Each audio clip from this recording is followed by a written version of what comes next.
हमारा आज का लेकिन पहला विश्लेषण शुरू करने से पहले मैं एक सवाल पूछना चाहती हूं। क्या इस देश के विपक्ष को प्रधानमंत्री नरेंद्र मोदी के किसी भी विदेशी दौरे से कोई दिक्कत होती है? क्या जब कोई भी देश का प्रधानमंत्री मोदी को उनका सर्वोच्च सम्मान देता है तो विपक्ष को उससे कोई समस्या होती है?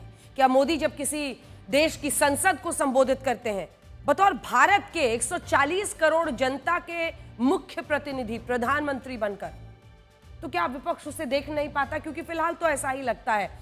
पिछले कई वक्त से हम यही देख रहे हैं कि प्रधानमंत्री का कोई भी विदेशी दौरा विपक्ष पूरी कोशिश करता है कि उस पर विवाद पैदा हो।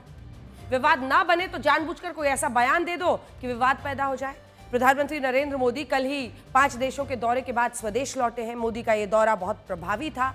भले ही ये दुनिया के नक्शे पर छोटे देश रहे हो, लेकिन प्रधानमंत्री मोदी का यहां जाना चीन के प्रभाव को कैसे काउंटर कर रहा है, ये आपको हम आज बताने वाले हैं। लेकिन उससे पहले ये देखिए पंजाब के मुख्यमंत्री भगवंत मान कैसे प्रधानमंत्री के दौरे पर सवाल उठा रहे हैं। भगवंत मान का ये बयान आप सुनेंगे तो आपको भी लगेगा कि वो शायद खुद को भी लाफ्टर चैलेंज का एक पार्टिसिपेंट मान रहे, वरना इस तरह का मजाक और विधानसभा में जरूरत क्या थी। भगवंत मान क्या कह रहे हैं, सबसे पहले ये समझिए। हम आपको सुनाएंगे कुछ देर में वो क्या कह रहे हैं। भगवंत मान कह रहे हैं कि जिन देशों की आबादी 10,000 भी होती है, मोदी वहां सर्वोच्च सम्मान लेने चले जाते हैं। भगवंत मान जानबूझकर ऐसे देशों का नाम ले रहे हैं जो मौजूद भी नहीं है, जैसे मैग्नेशिया, गल्वेशिया, तरवेशिया और तो और। भगवंत मान अपने बयान पर टिके हुए हैं। सफाई देने के बजाय कह रहे हैं कि क्या मुझे विदेश नीति पर सवाल उठाने का हक नहीं है। कह रहे हैं कि मोदी हरियाणा पंजाब के बीच में पानी के मुद्दे का फैसला तो नहीं करवा पा रहे।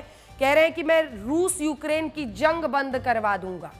भगवंत मान साफ साफ जो बातें कह रहे हैं, देखिए प्रधानमंत्री मोदी ने कभी दावा नहीं किया कि वो रूस यूक्रेन की जंग बंद करवा देंगे, तो पहली बात तो यहीं पर झूठ साबित हो गई। प्रधानमंत्री ने कभी यह दावा नहीं किया है कि वो रूस और यूक्रेन की जंग को बंद करवा देंगे। ये दावे अमेरिका के राष्ट्रपति डोनाल्ड ट्रंप करते हैं। अब ये कंफ्यूजन कहां से आया भगवंत मान के दिमाग में?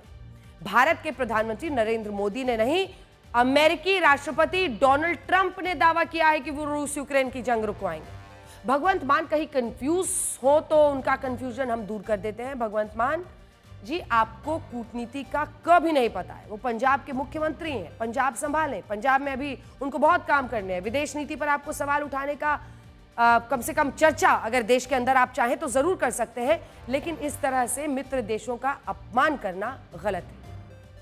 इसका मतलब ये नहीं कि आप ग्लोबल साउथ के उन देशों का अपमान करें जहां प्रधानमंत्री गए हैं। प्रधानमंत्री ने दौरा क्यों किया ये हम भगवंत मान को भी बताएंगे और आपको भी, लेकिन सबसे पहले आप सुनिए भगवंत मान।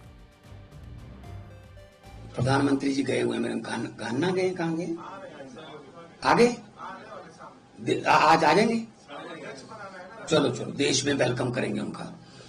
पता नहीं कौन कौन से कंट्री, मैग्नेशिया, गल्वेशिया, तरवेशिया, पता नहीं कहां कहां जा रहे हैं।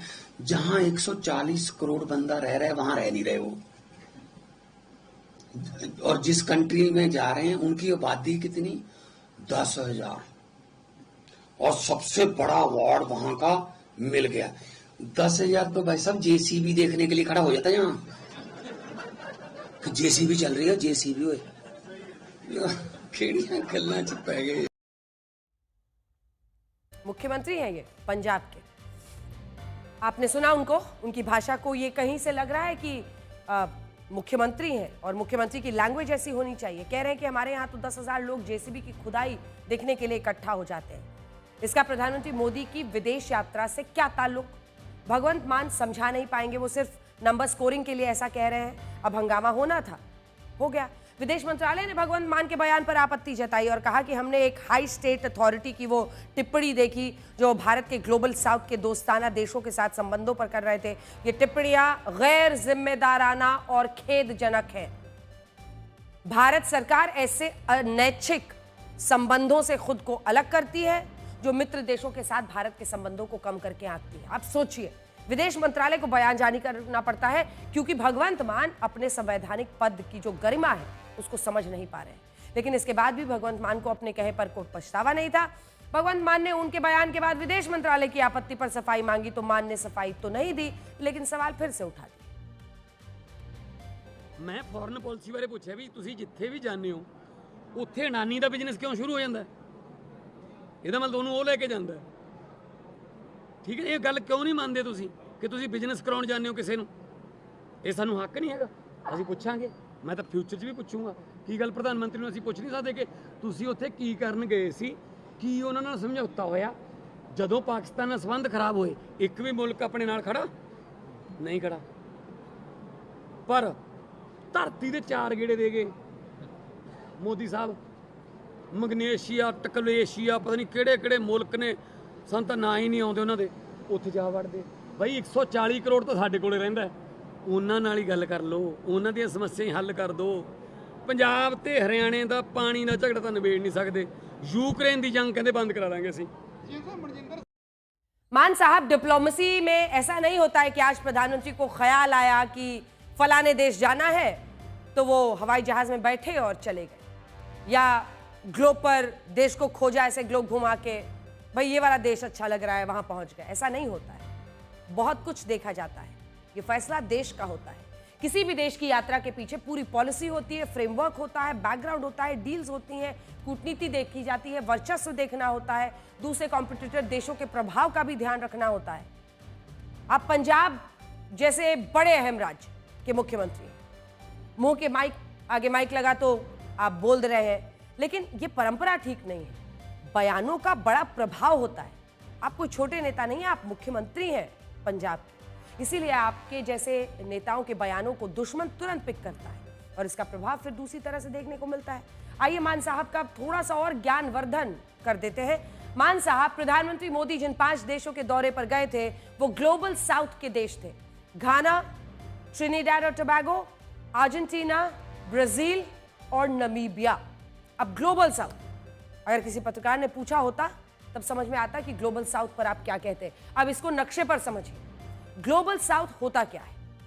ग्लोबल, अगर आप ग्लोब उठाएंगे और ग्लोब के बिल्कुल मिडिल से जो नीचे के देश हैं, इन्हें ग्लोबल साउथ कहा जाता है। आप भी देखेंगे तो पाएंगे कि ज्यादातर जो ग्लोब के निचले के देश हैं ये विकासशील देश हैं, और इनमें से कई ऐसे भी हैं जो गरीब देश हैं, थर्ड वर्ल्ड कहा जाता है। और प्रधानमंत्री मोदी का फोकस इन्हीं देशों पर है। ऐसा नहीं है कि हम जो ग्लोबल साउथ के देश नहीं है उनसे अच्छा रिश्ता नहीं रखना चाहते हैं, लेकिन ये जो फोकस ग्लोबल साउथ पर है ये एक उद्देश्य के साथ है। प्रधानमंत्री का उद्देश्य है इन ग्लोबल साउथ के देशों को चीन के कर्ज के जाल से मुक्त कराना, क्योंकि चीन ने इन देशों को इतना ज्यादा कर्ज दिया हुआ है कि ये देश उसके कर्ज में डूबे हैं। ये देश उसके कर्ज में गुलाम बने हुए हैं एक तरह से। चीन बेल्ट एंड रोड इनिशिएटिव से दुनिया के कई देशों को कर्ज के जाल में फंसा रहा है, जबकि इसके उलट भारत की अप्रोच इन देशों को आपसी सम्मान के साथ ट्रीट करने की है। जैसे घाना में प्रधानमंत्री नरेंद्र मोदी ने वेस्ट अफ्रीका के लिए एक वैक्सीन हब स्थापित किया है, ताकि भारत की पहचान ग्लोबल साउथ की फार्मेसी के तौर पर हो, फार्मेसी सेंटर। भारत ने घाना के साथ क्रिटिकल मिनरल्स की डील भी की है। ये चीन की सप्लाई चेन की जो डोमिनेंस है, जो वर्चस्व है, उसको सीधा चुनौती है, सीधा चैलेंज है। ट्रिनिडाड और टोबैगो में मोदी का दौरा 180 वर्षों की भारतीय हेरिटेज का उत्सव मनाने जैसा था। यहां भारत के डिजिटल पब्लिक इंफ्रास्ट्रक्चर को प्रमोट किया गया। करीबियाई देश के साथ व्यापार, ऊर्जा, जरूरतों को आगे रखकर डील तो की गई, लेकिन इसमें चीन के प्रोजेक्ट्स जैसा कर्ज का जाल नहीं। प्रधानमंत्री नरेंद्र मोदी के लिए अर्जेंटीना का दौरा भी बहुत बड़ा था, क्योंकि मोदी ने यहां इथियम को निकालने के लिए चर्चा की। अब ये इथियम है क्या? ये एक ऐसा धातु है जो रिन्यूएबल एनर्जी के लिए बहुत जरूरी है। भारत ने चीन की तरह ऐसा बिल्कुल नहीं किया कि माइनिंग के राइट्स खरीद लिए कि हम ही वहां पर माइनिंग करेंगे। इसके उलट भारत ने जॉइंट वेंचर किया है, भाई मिलके साथ में करते हैं। टेक्नोलॉजी ट्रांसफर का समझौता किया है और ये सुनिश्चित किया है कि इस डील से अर्जेंटीना का भी फायदा हो, क्योंकि जब दो मुल्क आपस में एक दूसरे का ख्याल रखते हुए, फायदा देखते हुए काम करेंगे तो रिश्ता अच्छा होगा और लंबा चलेगा। ये भारत के 140 करोड़ जनता का रिश्ता बन रहा है। ब्राजील के रियो में ब्रिक्स समिट के दौरान प्रधानमंत्री नरेंद्र मोदी ने चीन के लीडरशिप के रोल को चुनौती दी। मोदी ने यहां एआई के डेवलपमेंट का सुझाव दिया। ब्राजील के राष्ट्रपति लुला डी सिल्वा के साथ मोदी की मीटिंग बहुत प्रभावी रही है। दोनों के बीच में असली समन्वय पर बात हुई, ना कि चीन की तरह निर्माण के साथ शोषण करने वाले निवेश की तरह कोई डील कर दी गई। प्रधानमंत्री नरेंद्र मोदी कैसे पूरा ग्लोबल साउथ के इन गरीब और पिछड़े देशों की मदद कर रहे हैं। मोदी ने इन दौरों में कोई भी हेडलाइन बटोरने वाला कोई इंफ्रास्ट्रक्चर प्रोजेक्ट का ऐलान नहीं किया जैसे चीन करता है, बल्कि भारत ने अपना फोकस ये रखा कि निवेश अगर हो तो सीधा फायदा इन देशों की गरीब जनता का हो। भारत का development model vocational training, skill building, technology transfer पर फोकस्ड है, जिसका मकसद क्या है? मकसद है कि ये देश लोकली किसी पर निर्भर होने के बजाय आत्मनिर्भर बने। भारत इन देशों में अपना यूपीआई हो और रुपे जैसा जो डिजिटल पेमेंट सिस्टम है उसको प्रमोट करने की कोशिश कर रहा है, ताकि इन देशों को चीन के जो फिनटेक है उससे छुटकारा मिले और जो चीन का वर्चस्व है उसको तोड़ा जाए। चीन के फिनटेक से अगर इनको छुटकारा मिलेगा, जो फिनटेक के बहाने इन देशों की दरअसल जासूसी भी करता है, क्योंकि उन्होंने उनको फिनटेक दिया हुआ है और इस वजह से जो टेक्नोलॉजी इस्तेमाल वो कर रहा है उससे इन देशों की जासूसी भी कर रहा है। देखिए, चीन की पूरी कोशिश यही होती है कि वो इन देशों को कर्ज के जाल में फंसाए, इन्हें अपने चंगुल में ले, गुलाम बना दे, जबकि भारत की कोशिश है कि देश अपनी संप्रभुता, अपनी गरिमा से कोई समझौता ना करे।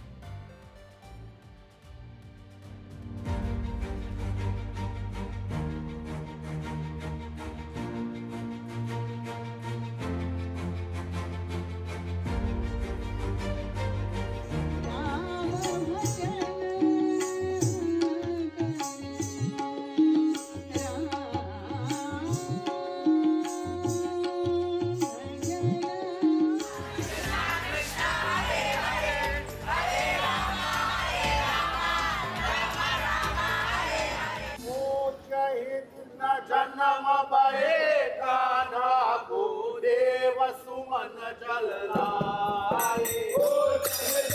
जन्म बहे कान्हा को देव सुमन जल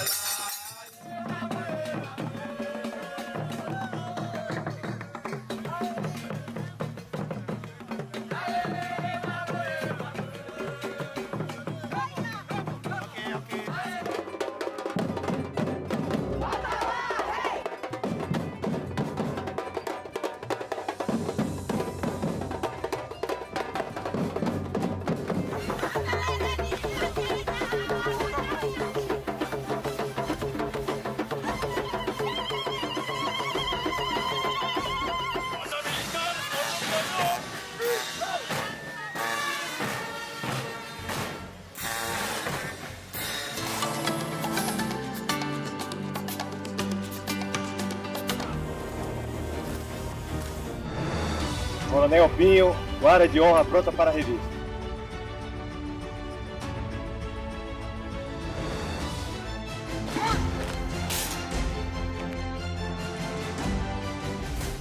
हमारी मित्रता राजनीति से नहीं बल्कि संघर्ष, सहयोग और आपसी विश्वास से जन्मी है। भारत ब्राजील की यह साझेदारी स्थिरता और संतुलन का एक अहम स्तंभ है। भारत आज अपने विकास के साथ ही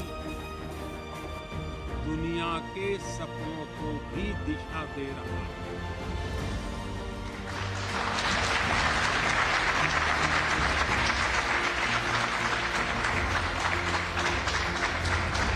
मैं इस सम्मान को 140 करोड़ भारतीयों की ओर से विनम्रता के साथ स्वीकार करता हूं।